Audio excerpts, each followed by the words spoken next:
Hello, everybody. Welcome back to another review of Star Wars: The Bad Batch series, which is on Disney Plus.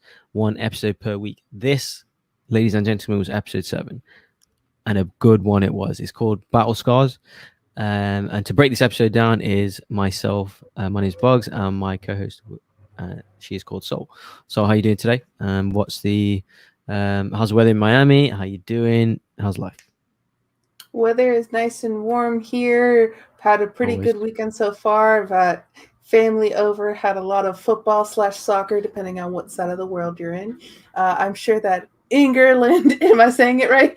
No, Bucks, that they won today, That's so it. I'm sure you're very happy about it. Yeah, it's About coming that. home. It's coming home to all the UK fans, all the people around the world. You know it is coming home. Yeah, it's Euro 2020/2021. So yeah, it's a busy time here in the UK. So football wise, but yeah, apart from that, I'm all good. But I'm even better, even better. So after watching this episode, just quick reviews up front. I thought it was excellent. Outside of the first episode, I thought this was the best. Moved the story along leaps and bounds. They have packed so much into this episode that I can't wait to get into. I thought it was. I didn't think they'd do this much in a single episode. I thought some of this stuff wouldn't happen all season potentially. So, really exciting episode. Looked great. Music was great, which I'll come to as well a bit later. But overall, very satisfying episode, especially after a few slower ones, a few potential filler ones that we've just had. So yes, finally we had a really, really good episode. I thought it was really strong. What are your overall thoughts on it? I loved this episode. It had everything that you want in your Star Wars story. You got to see an old character that we all love. You got to, I've been on record watch this whole time, so we get to see the result of that. You get some heartbreaking moments. You get some really fun action moments. It's everything you want in a Star Wars episode. Yeah, definitely. Let's break it down then. So, start the episode. It starts off as if they are on an escape mission in space, and then through the dialogue, you establish that it's via a Sid mission.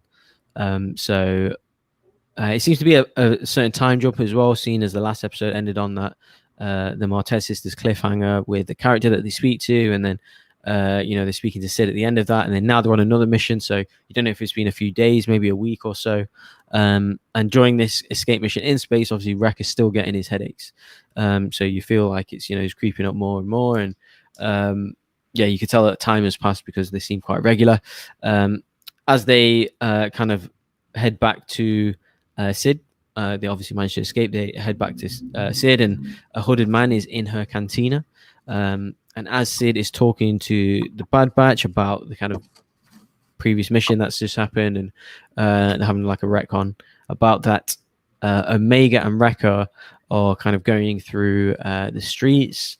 They're just kind of having a little, having some fun really, and they eat some really strange looking like Star Wars popcorn. Yeah. Got the name of it, yeah, which seemed kind of cool. And then obviously that'll have a callback later on. But yeah, and then in the cantina they hear kind of blaster fire, so they go. They're in like an office, Sid's office. They go into the cantina. They see the hooded figure. The man lowers his hood and is Rex. So that's all the speculation. Some people were right, some people were wrong. So it may obviously is nice to see him back, Captain Rex, of course. Anyone that doesn't know Rex, obviously he was Anakin Skywalker's main or best trooper in the Clone Wars, and Obi-Wan Kenobi's as well. So awesome to see him back. And we learn he kind of explains that the Empire Tech and some of the other Bad Batch have explained that he's enlisted as dead by the Empire. So he's obviously keeping a low profile. And up to this point, we kind of don't know why he's there, but it's obviously good to see him. Overall thoughts on the beginning of the episode, Sol, and seeing Rex, and obviously the reveal that it's him as well. I love Wrecker and Omega and the relationship that the two of them have, which makes a scene later in this episode even more heartbreaking. But the fact that they have a tradition of each successful mission that they go out, they walk around the city, they go get that Star Wars popcorn together, and they enjoy time together, which we saw in previous episodes of Bad Batch, is that every time they won a mission before, he would do the ticks on Camino. So that was a tradition before. So Wrecker seems to be a person that he likes to celebrate his wins. He likes to celebrate when they've done something good, and that he has someone like Omega that's going to celebrate with him and have fun with him. Where I think the other Bad Batch, with everything going on, are not going to be as like jovial as Wrecker. So I love the two of them together. And then also just seeing Rex, because we were hoping to see him sooner, but we're glad to see him now, and I can't wait to see what else he's going to do in this show. I hope this isn't the only episode that he's in. Yeah, so as well, CM Rex, obviously, he's had the whole issue with the inhabited chip. They've got issues with the inhabited chip. There'll be some kind of resolution of it. Obviously, he's clearly connected to the Order 66, what happened there, and Ahsoka as well. So there's a lot of other tie-ins. So it's always good to see Rex, him being just a good character in general as well. As of course we last see him at the end of Clone Wars season 7, where he physically experiences Order 66, but via Ahsoka's help, obviously I'll come to that in a second. He manages to get the chip out, but we see, obviously now we know that Mortessis were speaking to Rex because he's wearing the same kind of is it poncho, like that robe thing that he's wearing. So so we obviously clearly heard via Ahsoka, because obviously Ahsoka had dealings Clones with the really Mortessis. like ponchos. Yeah, clearly. And then Omega kind of meets Rex as well for the first time. She kind of instantly knows that he's a first generation clone. I thought that was interesting, very perceptive, very maybe that's another, maybe reading too much into it, another sprinkling that she is potentially force sensitive, or she's just really observant, something like that. And maybe she reports back to Ahsoka, maybe some kind of connection there, who knows. At this point, Rex notices Wrecker's holding his head a lot, by his headaches, and the team and him try playing it down like it's nothing, he's just getting headaches, but Rex immediately knows it's his inhabited chip and reaches for his blaster. There's like a tense standoff. They're all telling him to calm down, but he knows this issue cannot be ignored, and he's seen what's happened to his brothers, the other clones. They've turned on the Jedi. He's done it himself. Experienced it himself, obviously turning on Ahsoka in Clone Wars season 7, and then obviously him going through the process of having the chip removed. He did delay it a few seconds. I mean, that's the kind of only time that I've seen up until, we'll mention a bit later. Even if it was for a few seconds, he did delay enacting Order 66 to tell Ahsoka to get out or warn her, because that just shows for me that he's mentally a lot stronger than other clones, or maybe mentally the strongest clone that I've seen, because he did kind of fend off Order 66 for a while. So we'll see Wrecker being unable to fight it off, or struggling to do so, or has been struggling to do that. And then kind of Rex takes off to Bracca, which is another planet, which I'll come to in a second. But what were your feelings on Rex and the Wrecker situation, and meeting Omega, and then seeing the kind of him reach for his blaster, and the whole few scenes there? Yeah, Tech and Echo are so smart that it really baffles me that the fact that he has a headache and that they know about the inhibitor chips, that they didn't connect the dots with Wrecker already, that they're not more worried about his headaches. And so it was finally yes, we need to take this serious. Because us as watching it on Wrecker Watch, because I'm taking it serious every time I watch. I'm like, Wrecker, please be okay. Please be okay. Please be okay. And it's now finally, thank you, other Bad Batch clones. Take this seriously. It's serious. Yeah, and then Rex establishes that we can't ignore this issue. All of you need to get rid of your inhabited chips. He's seen what happens. So they head off to Bracca to remove their chips. If anyone doesn't know, Bracca is, of course, the planet in Jedi Fallen Order where we first see Cal Kestis. It's a old scrapyard planet, the whole planet. And there were some of my favorite scenes, seeing the planet for the first time, seeing all the old Jedi cruisers, all the Republic vehicles that have been kind of taken apart. And I believe that the people on the planet who patrol it are, I think they're the Scrappers Guild or Scavengers Guild or something. So they are the people that work with the Empire to help destruct and take apart basically the Republic ships and stuff. So they're working on behalf of the Empire. So they're kind of Rex tells us it's being patrolled, so we'll kind of watch out. So they're kind of walking through starships and cruisers and stuff, and I just thought it looked really good. And I thought it was very similar to Rey in probably The Force Awakens at the start when she's on that Imperial cruiser when we first meet her, and also in The Rise of Skywalker as well when they're going through the Death Star, or she's going through the Death Star to find the Wayfinder or whatever this is called. So quite similar there. So that's what I think Filoni does use some of the cinematography from the sequels in the Clone Wars as some really similar shots and stuff. So I thought that was really cool. And then Rex explains that we need to board an old Jedi cruiser to use the med bay equipment, because that was the same equipment that he used to extract the inhabited chip, and obviously Ahsoka was there to help and oversee the whole situation. And as they're going through the old ships and the planets and stuff, Wrecker again shows his fear of heights like he has done in previous episodes. He's attacked by a Dianoga, which is the same creature in A New Hope when they're in the trash compactor. It's Luke, Han, and Leia. It's the same creature. Anyway, they do manage to escape. And at the same time, and then when they get to the med bay, Wrecker's triggered by the equipment and the lights, and he's right on the border of literally enacting Order 66. Omega's skeptical of the procedure. Will it work? She has a bad feeling about it, that it's not going to work. And then we have very ominous music. The tone changes. It gets intense. The chip literally turns on, and then Wrecker starts to enact Order 66. And before we get into that, your thoughts on seeing this new planet in the Clone Wars for the first time, and then kind of Wrecker climbing, showing his fear of heights, and that whole scene with the Dianoga.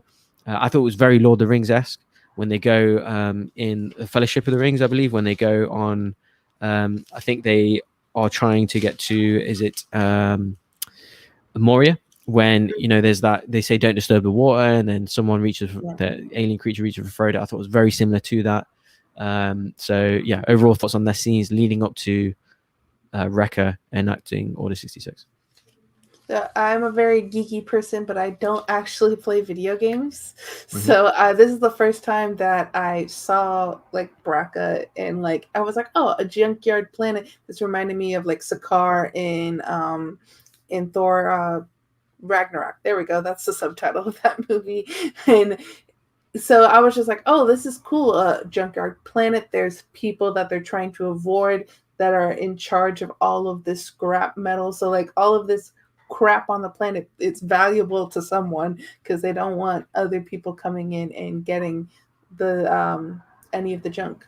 And just the little things with Wrecker, like you were saying, his fear of heights, the fact that like you have first Rex walking on that plank to go across, and then Wrecker like, I'm gonna go on my hands and knees so that way to make sure I don't fall, or Wrecker going, I'll be the last one to cross this thing instead of, and like even Omega goes before him and does it perfectly fine, and then Wrecker, obviously he's much bigger than the other clones, of course he's gonna be a little bit more weightier, it's gonna pull the string down, and of course someone who's afraid of heights is gonna fall. And I was like, oh no, don't hit your head. Oh no, don't hit your head. While he was falling, I was like, he's gonna land on his head. This is gonna be the moment. And luckily it wasn't the moment just yet, but I really thought it was going to be. Yeah, and some of the, I honestly, it looks so nice. Some of the old ships, and the they're being obviously taken apart, the technology they're on these ships, that they have to climb through stuff. It just looks so beautiful. And like I said, it is a part of the game, which is Jedi Fallen Order. Cal Kestis, if anyone doesn't know, he is a Padawan that escaped Order 66, where we see it right in very similar to Caleb Dune in the Bad Batch, where he escapes with his master, Depa Belieba. Exact same thing. I won't spoil the exact story, but he has a master. His master gets killed. He escapes. Really cool scenes and stuff. We see via flashbacks, and then he ends up on this planet where he's working, and he's hiding his Jedi powers and his lightsaber and stuff, and then he kind of gets found out by Inquisitors, and he is on the run, and then he finds other Jedi. It's really cool. Really, and this planet in particular is probably the best looking planet in that game. So it was really cool to see again. So definitely recommended. Even to watch the the game engine footage of the story mode. It's like you're watching like a new Star Wars movie. It's that good. Yeah, I have it saved on my YouTube to watch. I just haven't watched Definitely, it yet. definitely worth it. So yeah. Anyway, the chip activates. He repeats that, you are, in terms of the Bad Batch, the squad, that you are in direct violation of Order 66, and he continues to try to arrest them or kill them, or struggling against Wrecker. Shows how superior he is in strength. Because I find it funny that he's mentally of like almost adolescent esque, or like a childish, but physically he's by far the strongest. So yeah, they're all they have to try and stun him or capture him to put him in to the med bay to obviously extract the chip, but they can't because he's so strong. And like I said, he's the comic relief, but he's absolutely lethal in terms of his fighting ability.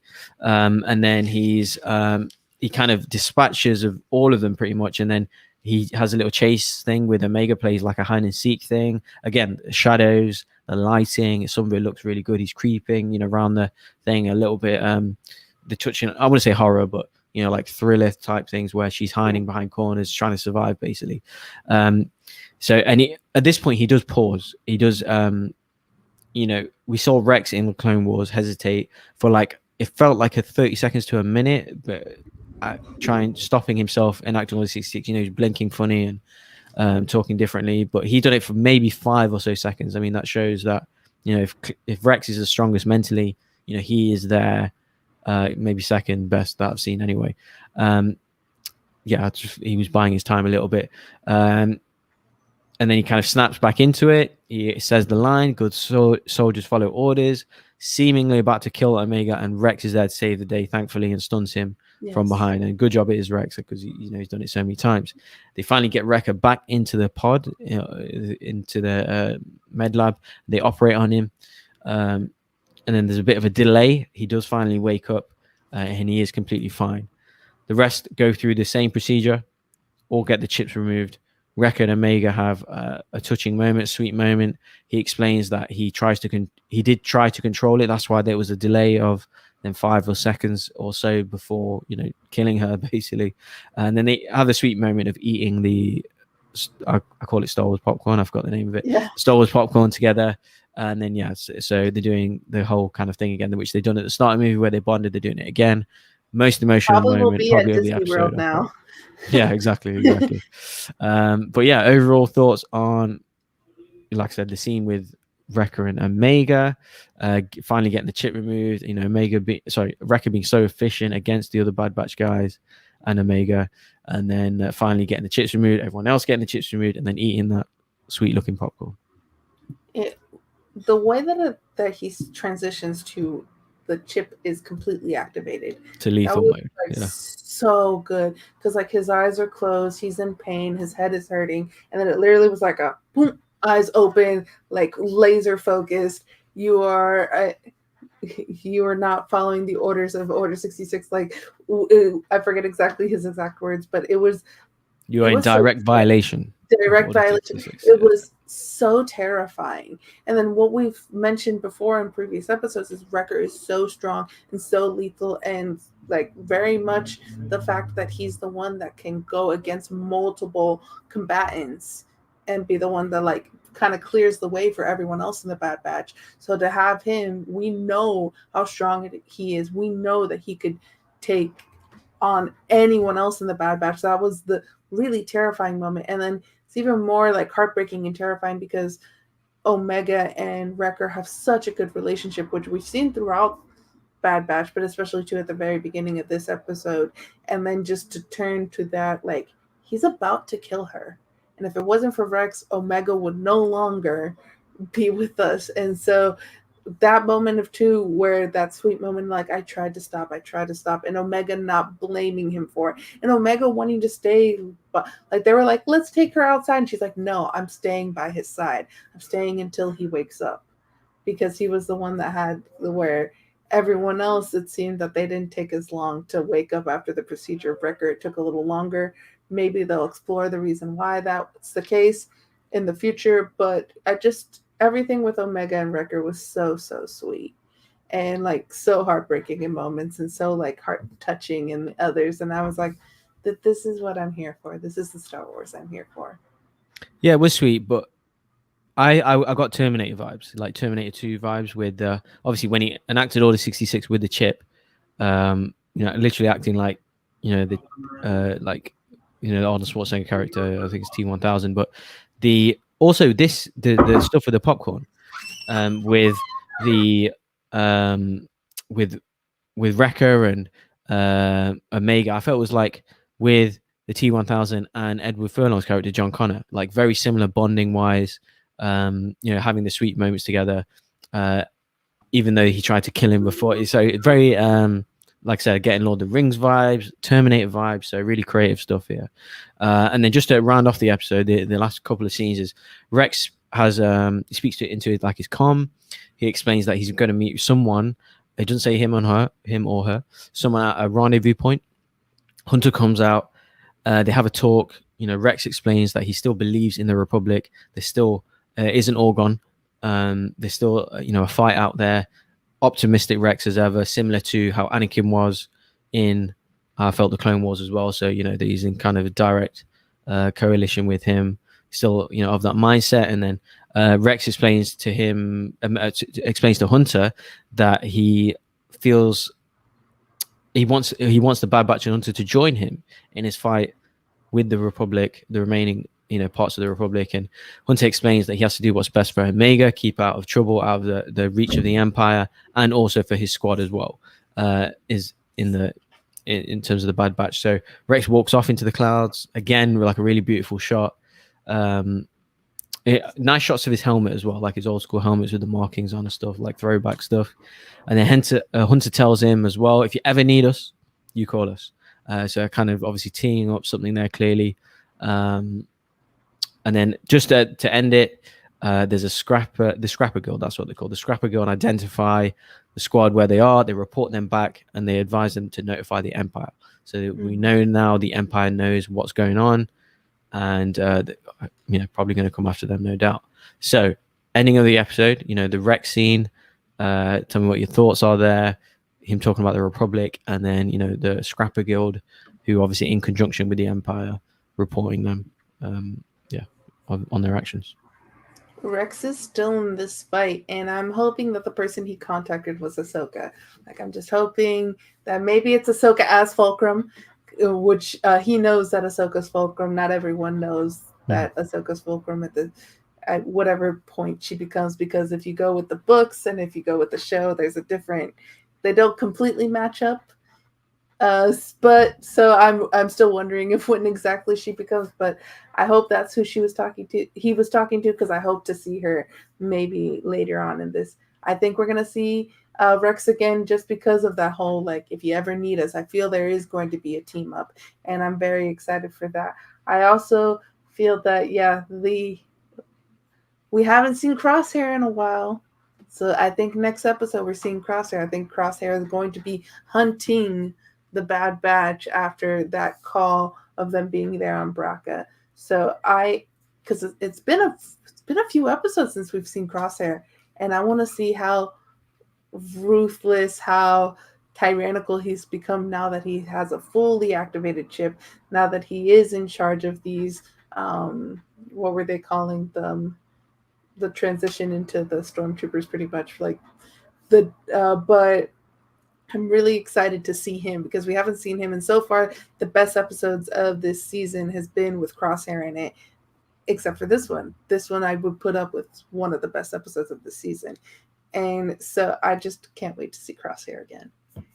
Yeah, definitely. And I think that's the way, like, because obviously he's training them other, I don't know what they're called, assassins or like early stormtroopers, whatever they're called. And I think obviously now that the Empire is notified, someone will notify Tarkin, and then Tarkin will notify Crosshair. And then whether he takes this new crew that he's got to face the Bad Batch, or he's going to go himself, yes, that'll definitely be interesting, because he has been missing, and he's a part of that storyline needs to come to fruition. But on the other hand, they know how to save him now. They have a process of removing these chips. maybe they're going to try and get him, maybe stun him, kidnap him, whatever, to get this chip removed so he can rejoin them again. That's what my thoughts were. And in terms of if it's not Crosshair, I thought maybe potentially a long shot, but some Inquisitors maybe. I know it's a bit early in the timeline to see Inquisitors, or obviously Vader possibly. I don't know where Maul is in this situation. I know Maul's not with the Empire, or on the dark side at this point in terms of with the Sith. So where's he at? He's kind of on his own at the minute. So yeah, that are my overall theories of the episode. Summary, I thought was excellent. I thought, tie in with Wrecker, tie in with the inhabited chips, tie in with Rex, move the story forward in terms of the Republic. We saw beautiful stuff, with this, the planet Braga. So saw some emotional stuff as well with, like I said, with Wrecker and Omega and Wrecker turning, and the music was great. The planet looked great. The lighting looked great. So right up there, absolutely loved it. And like I said, it tied in at the end. Stuff with the Empire, so we know Tarkin's going to come. Rex said, anytime you need me, we'll see that. I don't know if it'll be, I'm presuming it will be this season later on. Ahsoka, I don't know. I just think more less now that she's going to appear. Hopefully she does it at the end, maybe. Or maybe they might use Bad Batch in her series or that kind of stuff. Filoni's doing that kind of stuff now. Maybe using it in the Ahsoka series or some other animation or other kind of series. So again, Lord of the Rings vibes I got in this, Terminator vibes. So yeah, really interested to see what's next. We're approaching the halfway point. Absolutely loved it. I'll probably give it 8.5 out of 10. Thoroughly entertained. Ticked so many boxes after a few slow weeks. So yeah, I can't wait for next week. So overall summary of the episode and give it a rank as well if you'd like. I'd probably give it like an 8.59 out of 10 for this episode. I really, really enjoyed it. I loved seeing Rex. I loved all the tie-ins. It really did move the story along because I know you and I were both getting a little tired with the let's go to a planet of the video game episodes of the week and let's do this mission and then complete, and then like it's a contained story. It was very episodic for a few episodes. The only through line is the Wreckers having headaches, where now this was like it was answering his headaches. Everyone was taking it seriously. He did enact Order 66 without actually like enacting it. Like he got in that mindset. It was taking the chips out. It was everything that they needed to do. It was moving the story along, which is what you and I were hoping for, and that we were going to get. And I hope that next episode we don't go to let's go on another mission for Sid and go to this planet and do this. I really, really hope we don't do that next week. I hope we move the story along even further. But so that's why I'm rating it a little bit higher. And I forget what we rated the first episode, but I think we rated it a little lower. So if we do the re-rating, it'll probably put it at the same level as this episode. Exactly, yeah. So, yeah, definitely, like you said, need to see Crosshair now. I did need a few things. I thought some of this stuff that happened this episode would happen literally later on in the series. Yeah, me too. And it happened. We've got so much of it now, so I was really happy with that. Do need to see Crosshair now. I'm hoping they know that as well, because he's not been here for like 4 episodes now, I think. So definitely need him, see what's going on there. But they're reported to the Empire. Surely that's an indication of that. But anyway, that's it. That's the episode review. Fantastic episode. Can't wait for next week. Please, everyone, like, comment, subscribe, do all that good stuff. Give us your thoughts on this episode. Where are we going in the series now? Who will Ahsoka appear? What's the deal with Crosshair and all that good stuff? Yeah, really good episode. Thoroughly enjoyed it. So it reawakened our kind of love for this series. So thanks everyone for watching, and we'll see you all next week for another breakdown of the Bad Batch.